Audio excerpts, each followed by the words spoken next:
द्वारिका में एक सेठ जी निवास करते हैं, बड़े धनाढ्य हैं और नाम है सत्राजित। दो भाई हैं, सत्राजित और प्रसेनजित। द्वारिकाधीश की सभा में बैठे हुए हैं सभी, और चर्चा चलती है कि जो सत्राजित है, उस सत्राजित के पास में एक मणि रखी हुई है, उस मणि का नाम है सामंतक मणि।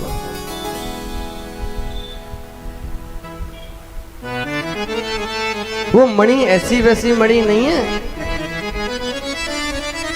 उस मणि का नियम है कि प्रतिदिन 5 बार सोना देती है।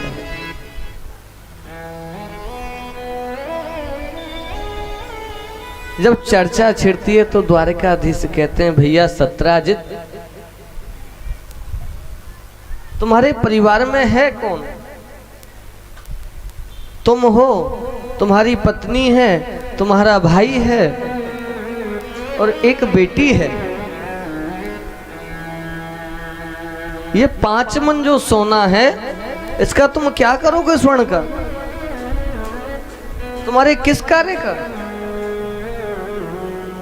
आप ऐसा करो कि ये सामंतक मणि मुझे दे दो। आप यदि इस मणि को मुझे दोगे तो ये 5 मन सोना जो प्रतिदिन देती है, उससे मैं ब्राह्मणों का एवं संतों के हित के लिए उपयोग में लाऊंगा। मेरे गोविंद संतों और ब्राह्मणों के लिए बहुत कुछ करते थे। गोविंद कहते हैं, उधो मोहि संत लगे अति प्यारे, मेरे कारण छोड़ जगत के भोग पदार्थ सारे, उधो मोहि संत लगे। ये सामंतक मणि आप मुझे दे दो। सत्राजित को जैसे ही पता चलता है कि द्वारिकाधीश श्री कृष्ण को मेरी मणि चाहिए, ना कुछ सोचता है, ना समझता है, ना जानता है, ना मानता है। ये माया का अहंकारी जीव अहंकार करने लगता है।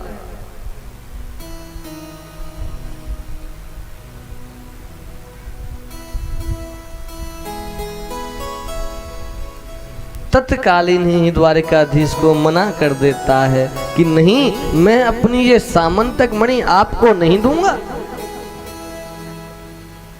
ये तो मुझे मिली है, इस पर मेरा अधिकार है। द्वारिकाधीश, इस मणि पर आपका कोई अधिकार नहीं है।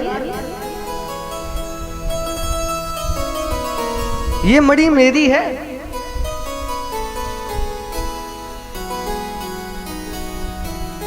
और तत्कालीन द्वारिकाधीश की सभा का त्याग कर देता है। कुछ समय के उपरांत में बंधुओं,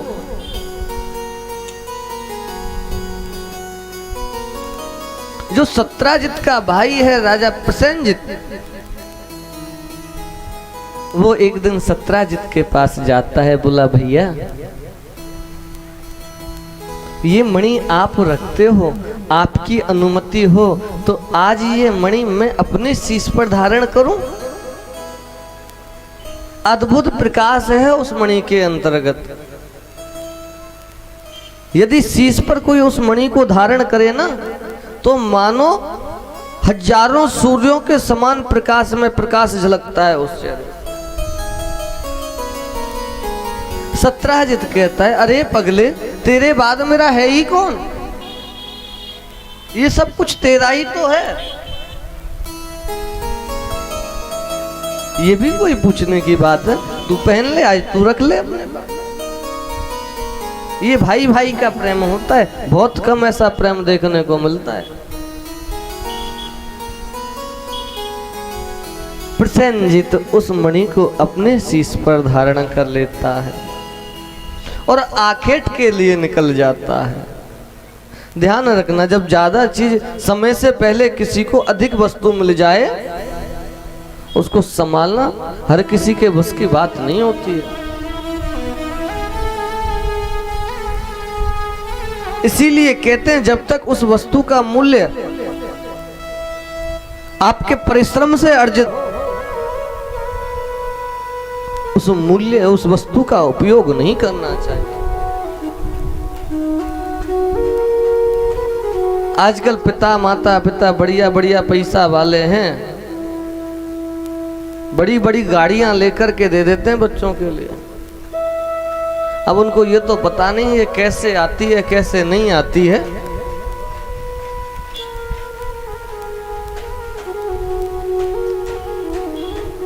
उसी हिसाब से चलाते हैं महाराज। क्या करते हैं? स्टंट।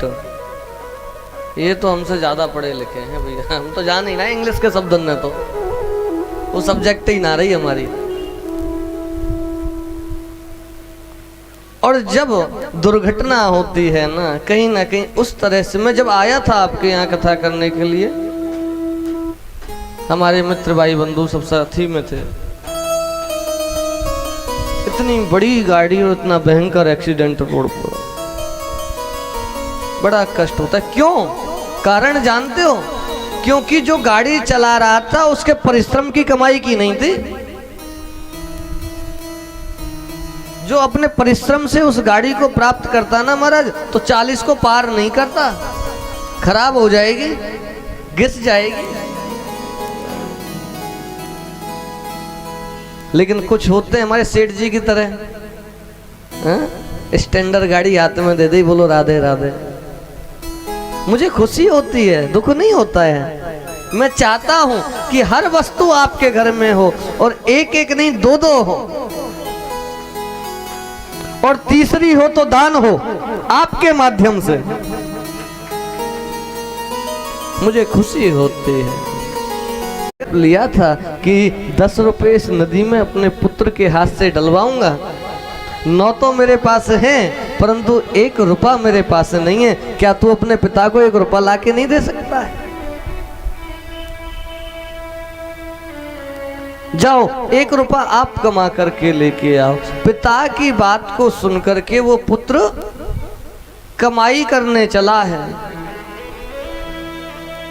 10 जगह गया, मना कर दिया गया। एक जगह मिला काम, कहाँ? कबाड़े वाले के जहां लोहे की धातु से भिन्न भिन्न प्रकार के, सुबह से शाम तक हाथ काले पीले हो गए, चेहरा काला पड़ गया। परिश्रम देखिए। शाम को उसको परिश्रम का 1 रुपया प्राप्त हुआ। वो दौड़ करके पिता के पास में आता है कि पिताजी ये 1 रुपया मेरी कमाई। पिता कहता है नदी में डाल, पर डालने की हिम्मत नहीं होती है, क्योंकि आज उसको पता चला है परिश्रम होता क्या है।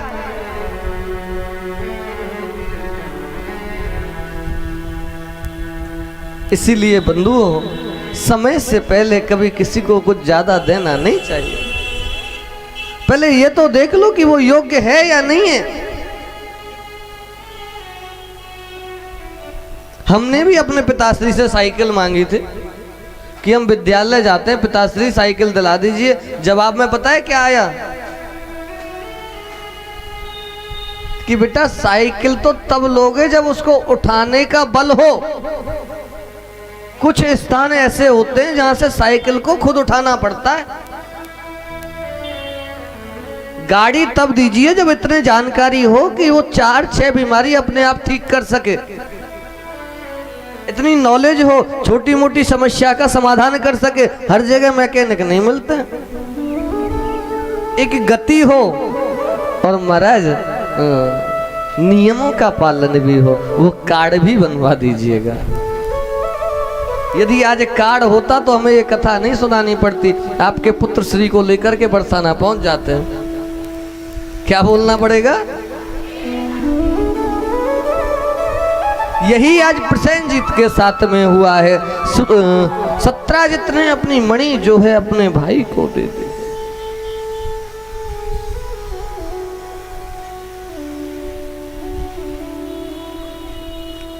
और वो जब आखेट पर जाता है ना,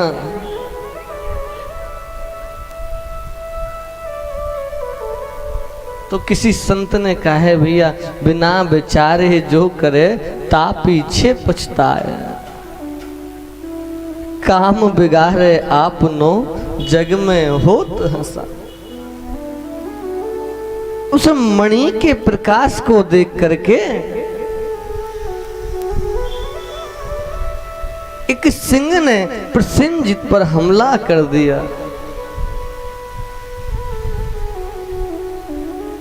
और गुरुदेव कहते हैं कि एक सिंह के माध्यम से सत्राजित के भाई प्रसेनजीत की मृत्यु हुई।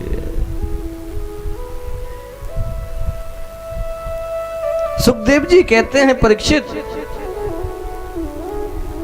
वो मणि सत्राजित के भाई से सिंह ने ले ली और उसी सिंह का वध करने के उपरांत में ऋषिराज जामवंत जी को वो मणि प्राप्त हुई। और वही मणि ऋषिराज जामवंत जी ने अपनी पुत्री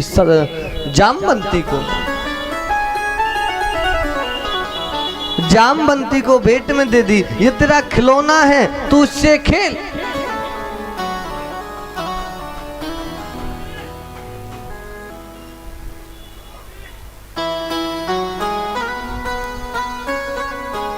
सुबह से शाम हो जाती है, सत्राजित का भाई नहीं लौटा। दूसरा दिन हुआ, चिंता होने लगी। तीसरा दिन हुआ, खबर मिली कि सत्राजित का भाई प्रसेनजीत लौट नहीं सकता और उसका हत्या हो गई। खोज की गई, कुछ मालूम नहीं पड़ा और बिना विचारे ही, बिना कुछ सोचे समझे द्वारकाधीश पर आक्षेप लगा दिया कि मेरे भाई की हत्या करने वाले कोई और नहीं, द्वारकाधीश श्री कृष्ण है। कारण क्या है कि एक दिन उनकी सभा में सत्राजित से सामंतक मणि जो मांग ली थी, एक मणि के लालच में द्वारकाधीश ने मेरे भाई का वध कर दिया।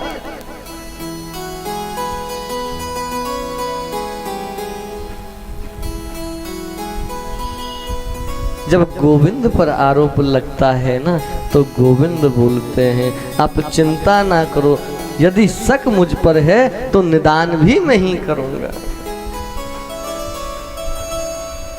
इनको लगता है कि वो मणि मेरे पास में है, अब मेरा उत्तरदायित्व बनता है कि मैं उस मणि को ढूंढ करके लाऊं। और जैसा कि आप सब भली भांति जानते हो, गोविंद जो हैं उस मणि की खोज में जाते हैं और जामवंत जी से 18 दिन तक युद्ध होता है। जामवंत जी भी कोई ऐसे वैसे नहीं थे महाराज। जामवंत जी के अंदर इतना बल था कि लंकेश रावण भी उनके आगे नतमस्तक होता था।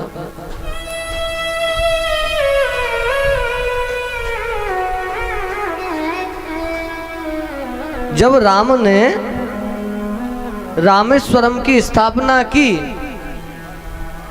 तो उसमें ब्राह्मण की आवश्यकता पड़ी, और जब ब्राह्मण की आवश्यकता पड़ी तो ब्राह्मण वहां आए कौन? तो जामवंत जी बोले, महाराज आपकी अनुमति हो तो एक ब्राह्मण मेरी नजर में है। कौन? कि आपका परम शत्रु रावण।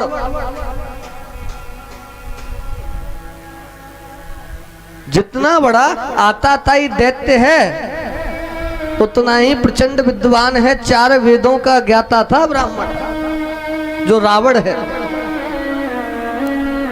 अब रावण तो ठीक है महाराज, पर रावण के पास निमंत्रण लेकर के जाए कौन? तो जामवंत जी को भेजा गया। और जब जामवंत जी लंका में गए तो रावण कहता है, सावधान रहना, जामवंत जी आ रहे हैं, बड़े क्रोधी हैं, कहीं ऐसा ना हो हम राम को मारे या राम हमें मारे, उससे पहले जामवंत जी हमें मार दे। है कि राम अर्थात नारायण ही मुझे परास्त कर सकते हैं, दूसरा कोई मुझे परास्त कर नहीं सकता। मैं आपसे परास्त हुआ हूं तो निश्चित रूप से आप नारायण हो, आप मेरे राम हो।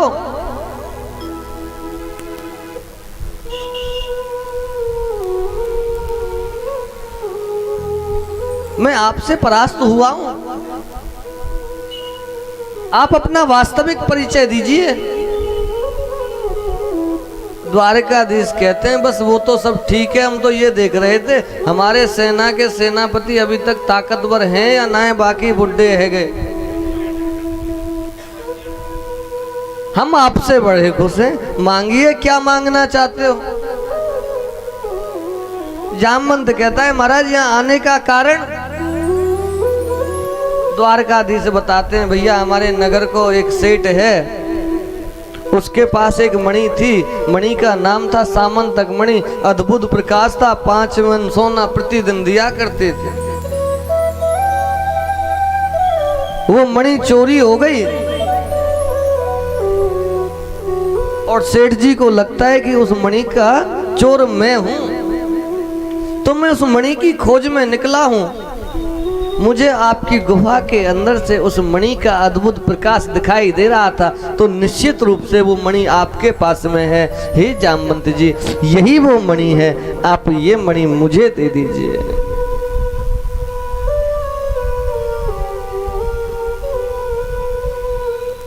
और जो चाहो जो तुम मुझसे मांग सकते हो। जामवंत जी से कहने लगे ये मणि मुझे दे दीजिए, इसके बदले में जो तुम चाहो वो मुझसे ले सकते हो, वरदान मांग लो। जामवंत जी कहते हैं महाराज एक पिता क्या मांग सकता,